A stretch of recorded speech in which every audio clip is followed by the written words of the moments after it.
こんにちは、トバログです。はい、今日はね、久しぶりにルームツアーしていきたいと思います。ルームツアーっていうよりかは、今回はね、デスク周りの紹介なんですけど、今回はアートディレクターの加トチンさんのデスク周りを見せてもらおうと思います。よろしくお願いします。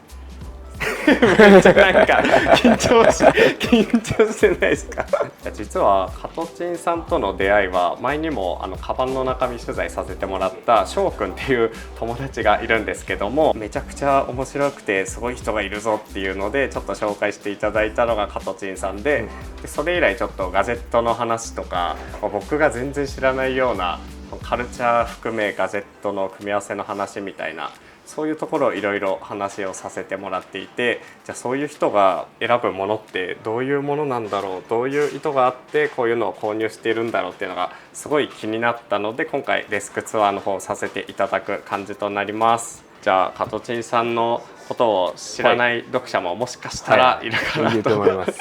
思うので、ちょっと簡単になんか自己紹介的な自己紹介、アートディレクターっていう一応仕事内容を仕事してるんですけど、本業というか、グラフィックデザインをやりながら、そういう広告のビジュアルとかそういうのを作る仕事をしてます。企業のインターナルの資料というかなんていうのかな、そういうものを作ったり、こういうビールが置いてあるんですけど、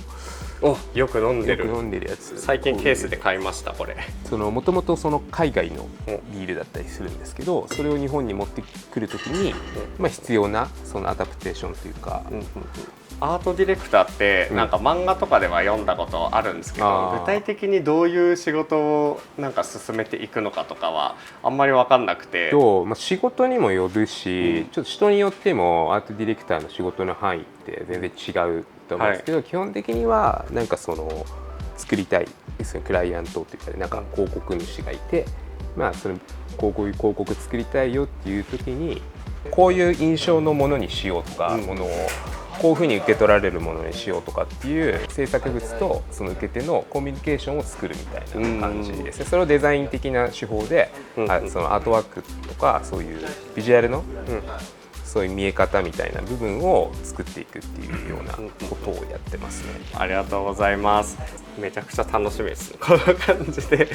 結構めちゃくちゃ汚いですけど、なんか積み重なってるものがある方が取材しがいがあって面白いんで、個人的にはこの方が嬉しいです。こんな感じでディスプレイがあって、MacBook があって、で周りにいろいろある感じなので、今回はこのね作業スペースを含め、椅子とかその仕事の仕方みたいなところについて、お聞きしていこうと思います。よろしくお願いします。お願いします。じゃあデスク周りを早速見せてもらいたいと思います。これはそのさっき言ってたあれですよね、コワーキングスペースというかシェアオフィスの自分の専用のデスクって感じですが、ここからここまででクリエイターのデスクっていう感じがでもすごい、実際仕事と関係ないものも多いですけどね。だいたいアップル製品でガジェットは統一されてるなっていう感じがして、下に MacBook を置いて、上に大きい画面で確認するっていう。そうですね。作業はこっちでやることの方が多いですね。こっちはなんかチェックとか、作るのはこっちでやって、チェックしてみたいなのが多いかもしれないです。今使っているのは MacBook Pro の M1Max の MacBook Pro ですね。M1Max、メモリ 64GB のゴリゴリの、この前は Air 使ってたんですけど、やっぱり結構大きなデータを扱うことが多くて、それでもやれないこともなかったんですけど、こっちのプロの方が全然いい関係で、あとはディスプレイがレベルがやっぱ全然違うんで、ちょっと若干重くはなったんで、電池の持ちとかもやっぱ悪くなったし、エアに比べたら、だから完璧ではないけど、現時点ではベターっていう感じで。結構デザイン系の人は割とこのデスクトップ PC とかでゴリゴリデスクに向かってやるイメージが強いんですけど、昔は iMac 使ってたんですよ。結構そのスペックも高く上げた iMac がメインのマシンで、サブでノートを持っててっていう感じだったんですけど、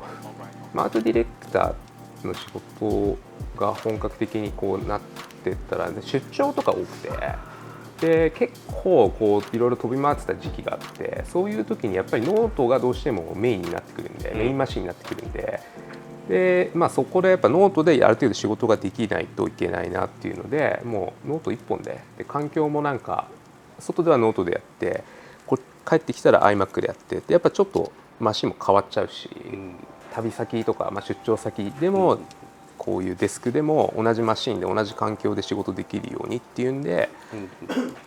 ノートになった。それもベストかどうかわかんないですけどね、模索中っていう。模索中で、今のところはそれがいいかなっていう感じ。だからもうマウスとかも10年以上使ってない気がするし。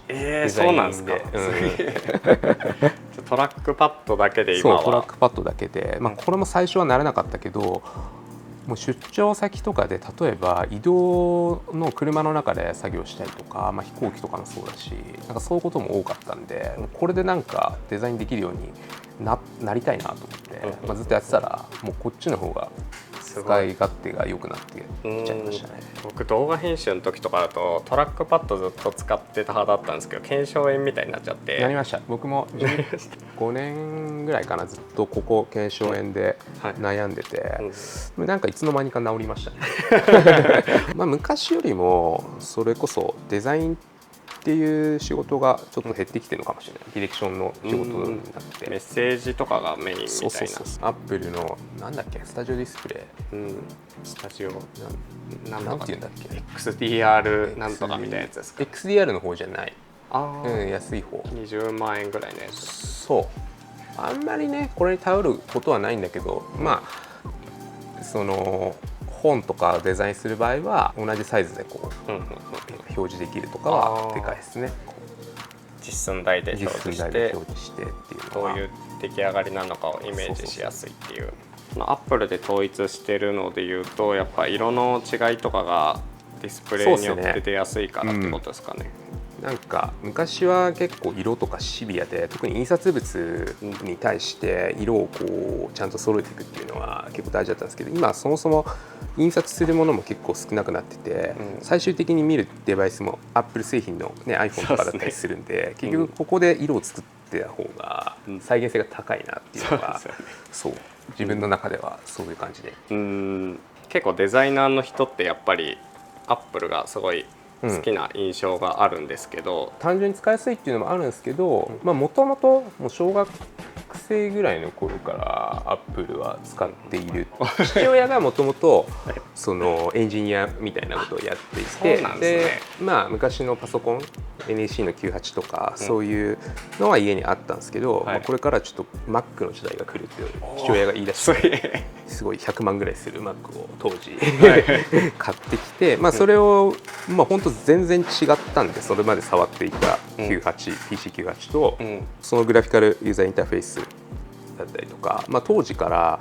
Photoshop っていうソフトはあって、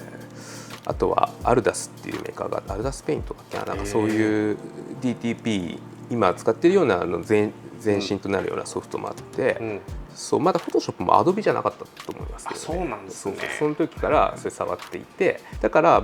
自然にっていうのはありますけどね、Windows ももちろん使ってきて使いやすいし丈夫だしみたいな、あとはそのちょっとカルチャー的な Apple のそういうねバックグラウンド、シリコンバレーのそのカルチャーみたいなところっていうのが結構好きで、そういう部分も含めてなんかアップルを選んでるって感じですかね。普段どういうツールを使ってしてますか？ツールは、メインで使ってるのは、こう Adobe 系のソフトですね。イラストレーターとか、インデザイン、基本はこれですかね。イラストレーターもちょっと古いバージョンと新しいバージョンと2個入ってるんですけど、だいぶ最近はアップデートするごとに増えたり、減ったりもしてるんで、ちょっと古いのも入れとかないと使い勝手が悪いなっていう感じです。いられとかは僕も触ったりするんですけど、インデザインは本を作る時とかっていうイメージが、実際は違うんですよね。なんかその本作るソフトだって思われてるんですけど、基本はレイアウトのソフトなんで、イラストレーターって名前にもあるんですけど、もうイラストを描くソフトなんで、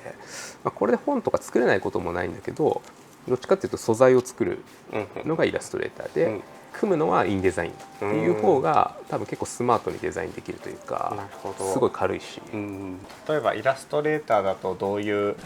この作ってるものだと作業してるとかって見れたりしますか？まあ、バスケットボールのショーツなんですけど、まあ、そういう柄とかを、まあ、フォトショップとイラストレーターで作ったりっていう感じですかね。ちょっと昔のなんか70年代後半80年代前半ぐらいのこうスポーツウェアのデザイングラフィックみたいなものをモチーフにして作ってるデザインですね。こういうグラフィックとかはそのイラストレーターで、ああこれがそうなんだ。そう2005年か6年ぐらいから始めたのかな、で始めたんですけど、まあ、途中でちょっとそのデザインをなんかまあクライアントから受けてただやるだけじゃなくて、まあ、そのデザインを使って自分らで事業をしようっていうので、そのアパレル、そのデザインを使ったアパレルっていう事業を始めて、で、まあ、洋服作ってそのバスケットボールとかスポーツウェアですね、まあ、そういうのをやったりしているので、まあ、ちょっとそれはアートディレクションっていうよりかはもうブランドを作っていくっていう、ブランドから一からそうなんかこういうリファレンスみたいなものがあって、まあ、これはデザインする前の段階ですね。提案するときに、なんかこういう資料、だからこれは今こうすごいラフっていう感じで、まあ、これでまあ OK ってなったら、まあなんかこれをに近づけていく、こうまたちゃんと作るみたいな感じですかね。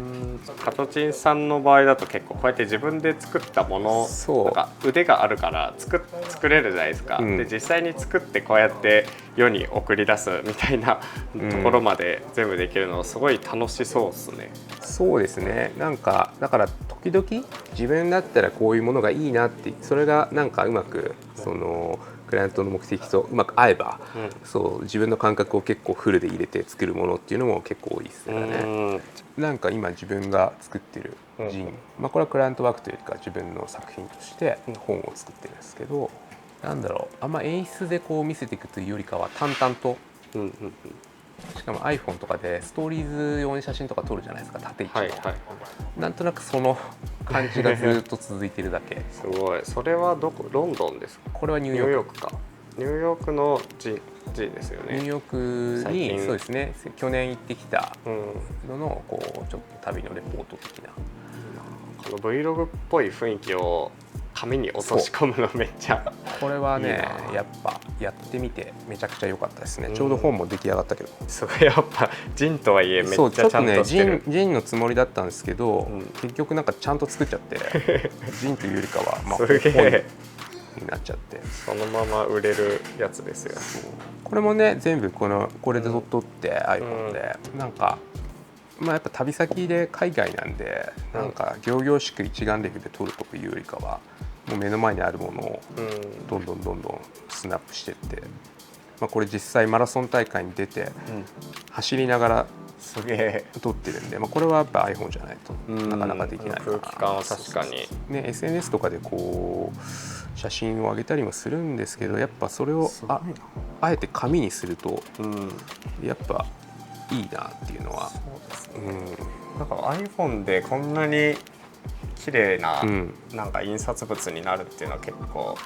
驚きです。そうですね。すごい綺麗。なんか今のやつはめちゃくちゃやっぱ画素数というか大きいから立体感というか、意外とねしてる感じすごいな。結構なんかこうやって見るとビニールの袋に小分けしてるものが多いですね。ビニールのに入ってるのはちょっとやっぱランニング系のものっすね。こういう服とかメダルがなんかも何のメダル？大会ランニングの大会？ランニングのマラソン大会ですね。マラソン大会か。フィニッシャーメダルって言って完走するとか、これはこの間の4月の末にロンドンマラソン、これはまあケアグッズケアグッズちょっと多分見たいですね。ケアグッズは結構あればやっぱマッサージ系とか、まずマッサージ系でいうとなんかトラックボールこういうね、ボール類で筋膜リリース的なものだったりとか、あれも海外っぽいですね。これはね海外ですね。これはなんか水に溶かすとスポーツドリンクになるやつ。そんなのあるんですか？タブレット的な。そうタブレット的な。すごい。ワセリンは大事。擦れるんで体。そういう擦れやすいところ。すごい。仕事中にそれこそさっきの切り替えのタイミングで走ったりとかっていうことも結構あるんで、ここに常に置いといてケアしてるって感じですかね。なんかさっきこの取材始まる前に、昨日も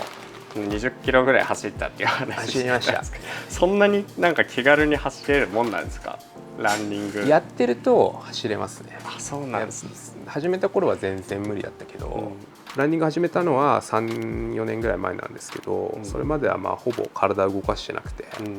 でこういうデジタル機器に囲まれて割と座って仕事をずっとしてるっていう感じだったんで、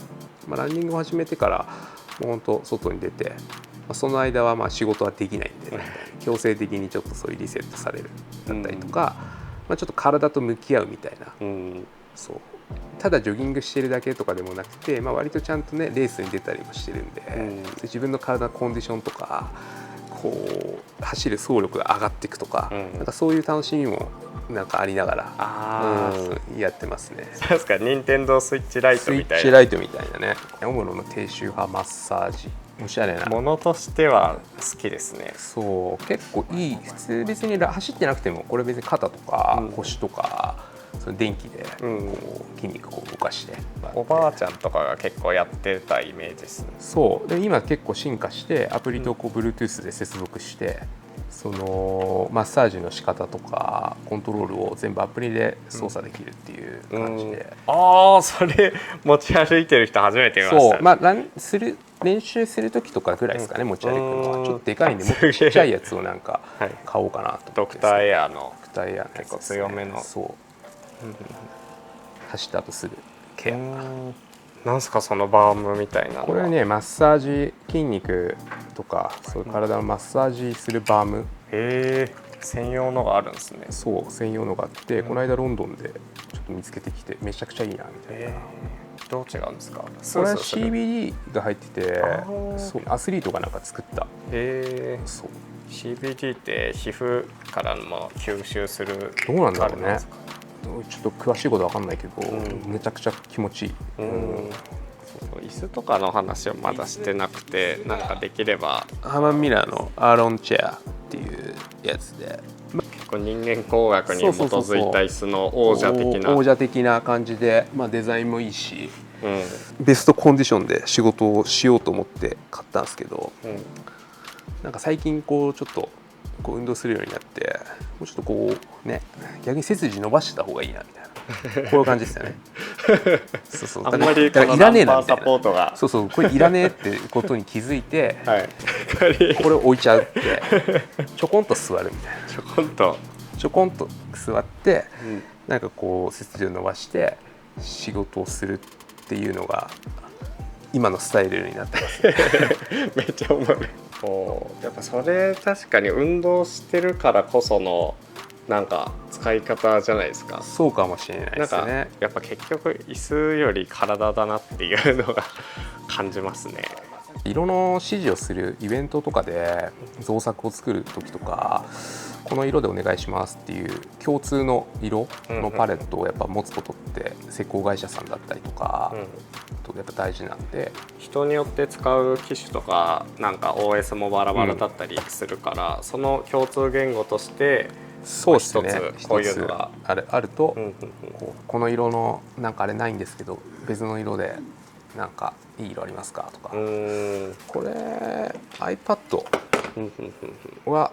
今ついてないのかな、あんまり使わないですけど、時々イラストみたいなものが必要になったりとか、あとあれですね、提案用にラフスケッチを書くとか、なんかそういう時に昔は普通に紙に書いてスキャンしてみたいなやってたんですけど、今はもう iPad でやっちゃう。この感じですね。これはやっぱ全部入れておかないと、やっぱこうみんなでね作業場で共有してたりもするんで、特にこいつはやっぱどっか行っちゃったりするんで、こういうね名前かわいい。いけんじゃないかな、こおお、全部そうそうそう、全部ついてます。これもデザインは自分でされて自分で印刷してっていう。これもデザインもクソもないですけどね、まあ、こういうシール名前できるやつブラザーのやつですかね。現場に行くのだとこれは必須かもしれないですね。これもついてる。そうそうそう、イベントの施工とかでそういうディレクションするときにリアルイベントのその現場にもやっぱり行ったりするんですね。行ってますね。まあ、イベントの仕事は結構多くて、まず電卓はね、必要ですね。電卓使いますか？電卓一応これね、アプリにも電卓ってあるけれど、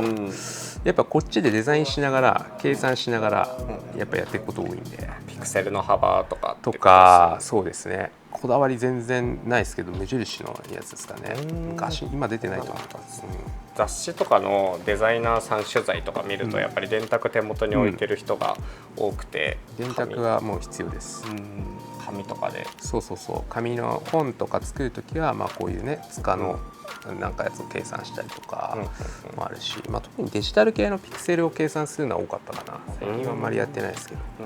今アートディレクターとして活動してたり、グラフィックを作ったりする仕事を今ずっとされてるじゃないですか。そこの原体験でいうと、やっぱり小学校ぐらいの時にマッキントッシュが家にあって触ってたからみたいな、そういうところが強いです。そうですね、まあ、絵描くのは小さい頃から好きで、まあ本当物心ついてから絵はよく描いたりとか物作ったりっていうのはやってたんですけど、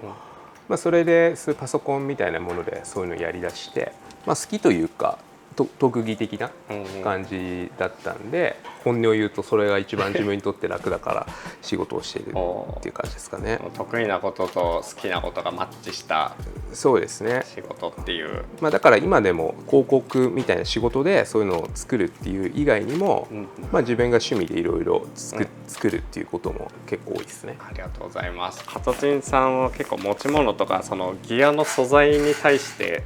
かなりこだわりがあるイメージがあるんですけど、今はこのカバンなんですか？今はこれで、やっぱカバンって毎日使うもんなんで常に模索してるんですけど、まあ、なかなかやっぱこれがっていうものにはたどり着いてはいないんですけど、まあ、今はこれはねエイブルキャリーって言って香港かどっかのブランドですね。3つぐらいしかリュックのモデルは作ってなくて、これ同じ型を何回もアップデートしていくようなブランドですね。これも 2代目かな。はい、そう前のやつよりちょっとここの容量が増えたりとか、細かいこういうところにポケットがついたりとか、なんかそういうアップデートをされてる。素材もなんかこの X パックっていう素材がまあ丈夫で、まあ、汚れも傷もつきにくいし、割と防水までいかないのかな。なんかでも水に強いんで雨が降ってもまあそんな気にしないみたいなの理由でそれの素材のリュックを使ってますね。最近よくやっぱ見かけるこの強い素材。そうそうそう。おお。こんな感じですかね。いいっすね。これに MacBook とか、あとは iPad とか、iPad とか、まあこういうランニングのウェアだったりとか、持ち歩いてるもんだと最近そのジンを作ったんで、まあそういうのを常に持ってて、面白い人がいると渡すみたいなね。おお、それも袋に入ってるんですね。そう、これも袋に入ってる。その袋を使う理由とかありますか？そのビニールのジップ、まあ濡れないっていうのがやっぱ一個でかいですね。こう暴発させてこう中でそうお茶なんかこぼしたりとか、まあこういう服とかはそう運動した後汗かいてるんで濡れてるものを入れたりとかで、これ作りましたもん。これむしろ自作そうよく使うなと思って。よく使うなもうなんかサクッと作ってみたすごすぎる。いやでもなんかロット多いから、サクッとは作れないですね。大量に作ってなんかうまい方法ないのかな。いいな。結構いろいろな創作物というかいろいろなクリエイティブをデザインされていると思うんですけど、なんかそのデザインの何ですかね、内側から出てくるアイデアというか、どういうものにインスピレーションを受けて構築されていくのかなっていうのはちょっと気になっていて。まあ、ものにもよるんですけど、最近やっぱ思うのは結局自分がもともと好きだったものとか、もうそれこそなんか結構多感な時期に10代20代の頃に影響を受けたものとか、そういうものがなんか軸になってるっていうか、まあ、そういうものそこで受けた影響が大きい気しますね。なんかそれは最近になってなんか思ってことですけど、今までは別にね、その場でこうインプットしたものを、アウトプットするっていうことも多かったような気がしたんですけど、ハトチンさんはどういうものに強く影響を？学生の頃とかにちょっとバックパッカーみたいなことやってて、いろんな国に行ったりとか、そういうのに泥臭い旅をしたりしてたことがあって、その時にいろいろ読んでる本とかで20代の頃とかに、すごい読んでて、めちゃくちゃ年季の入ったイデーっていう家具の会社が作ってた、イデーって結構その90年代とか面白い会社でなんかいろんなことやってて、割とカルチャーの発信してる会社みたいな、自分が20歳ぐらいの頃に出たスプートニクっていうインタビュー雑誌、人に対していろいろ聞いていく、ある種トガログのデスクツアーもこういう文脈ちょっとあるかもね。なんかこう有名人っていうくくりではなくて、何かやってる人、ちゃんと外に向けていろいろ発信してる人だったりとか、若い人からもうレジェンドって呼ばれる人まで、いろんな人、そういうインディペンデントな人たちをこう取材して、それぞれこう人に合わせてこう動詞のこうタイトルがついてるっていうのが結構面白くて、これをなんかずっとカバンの中に入れて何回も読んでて、でこういうね中に出てくるような人に憧れてというか、ケン・キージーって格好の巣の上でっていう、これレジェンドですね。こういう人の記事だったりとか、そういう60年代とかのヒッピーだったりとか、50年代のアメリカのこうカウンターカルチャー、ビートジェネレーションって呼ばれる、そういうなんかカウンターカルチャーみたいなものがすごい好きになって、なんかそこがこう自分のね今デザインする上でもなんかそこで得たものを使っちゃってる気しますね。そうなんですね。アップル使ってるっていうのもそういう文脈も結構あって、もともとアップルもねスティーブ・ジョブズとかはそういうヒッピーっぽかったりとか、西海岸のカウンターカルチャーの中で結構育まれた会社だったりするんで、思想とかもなんかアップルの思想とかもやっぱそういうヒッピーの思想みたいなものを、今はねあんま、そう感じられることは少なくなったかもしれないけど、結構最近までそのアップルのなんか会社のなんか紹介文とかもなんかそういう紹介の仕方をされてましたね。そうなんですね。カウンターカルチャーのなんとかとか書いてましたよ。なのでそこの影響をやっぱり自分強く受けてるんで、こういうものを使ったりとかデザインする上でもなんかそこで得たものをなんかアウトプットに生かしている気がしますね。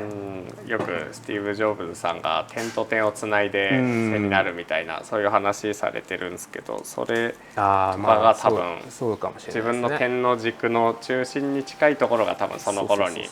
培った最近やっぱ SNS とかやってて思うのが、割とインスタントって言ったらあれですけど、3ヶ月で習得して仕事にするみたいな結構流行ってたりはするんですけど、やっぱ好きなものってそういうの何も考えなくても自動的にインプットされていく感があって、なんだろう、知らないものに興味を持つとか、なんかそういうので広がっていくのかなと思いますけどね。自分の表現の幅が結果振り返ってみたらああいうインプットがあってこういうアウトプットがあったなっていうのは思うけど、そうあんまり気にしてないかもしれないですね。なんかそうね、最終的に振り返るとっていう。はい、というわけで今回はアートディレクターのカトチンさんのデスク周りと、そういうねものに対しての話をお聞きしました。ありがとうございます。はい、というなんかまだ硬いですね。カトチンさんの情報に関してはインスタグラムのアカウントを載せておきますので、そちらもチェックしてみてください。じゃあ今回ありがとうございました。それでは次の動画でお会いしましょう。トボログでした。